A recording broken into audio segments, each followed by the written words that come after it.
আরে বাহ, আমি তো প্রেগনেন্ট। বিল্লুর বাবাকে জানাতে হবে। বিল্লুর বাবা দেখো, আমি প্রেগনেন্ট। অনেক খুশি সংবাদ দিয়েছো তুমি, এবার ফলগুলো খাও। আচ্ছা বিল্লুর বাবা, এবার আমি ঘরে যাই, বিশ্রাম করতে হবে তো। এই বাবা মা তো চলে গেল, কিন্তু এটা কি করলো? আমার খেলনাগুলো ভেঙে দিল।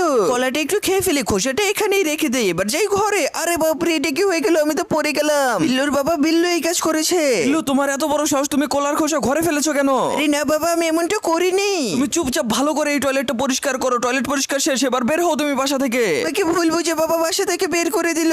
এই তো সুযোগ। আরে বিল্লু, এই দেখো একটা ওষুধ, এই ওষুধটা তুমি তোমার মায়ের খাবারের সাথে মিশিয়ে দিবে, তাহলে তোমার মা ভালো হয়ে যাবে। তো এই খাবারটাই খাবে, এটার সাথে মিশিয়ে দেই। আমি রেকর্ড করে রাখি প্রমাণ হিসাবে। তো খেতেই মন চায় আমার, বার্গারটা খেয়ে ফেলি। আরে বিল্লুর মা, বার্গার খাওয়ার পরে এই কি অবস্থা তোমার? এটা আবার কে করতে পারে? এ ভাই, এই দেখো তোমার মেয়ে বিল্লু এই কাজ করেছে। হ্যালো পুলিশ স্টেশন, তাড়াতাড়ি করে আমার বাসায় চলে আসুন। আমরা এখনই আসছি। তেমনটা করতে চাইনি, ওষুধটা খেলে মা ভালো হয়ে যাবে তাই খাওয়িয়েছিলাম। বন্ধুরা, আমি 2 দিন ধরে খাবার না খেয়ে আছি। প্লিজ তোমরা সবাই ভিডিওতে লাইক দিয়ে চ্যানেলটি সাবস্ক্রাইব করে দাও, যাতে আমি খাবার পেয়ে যাই।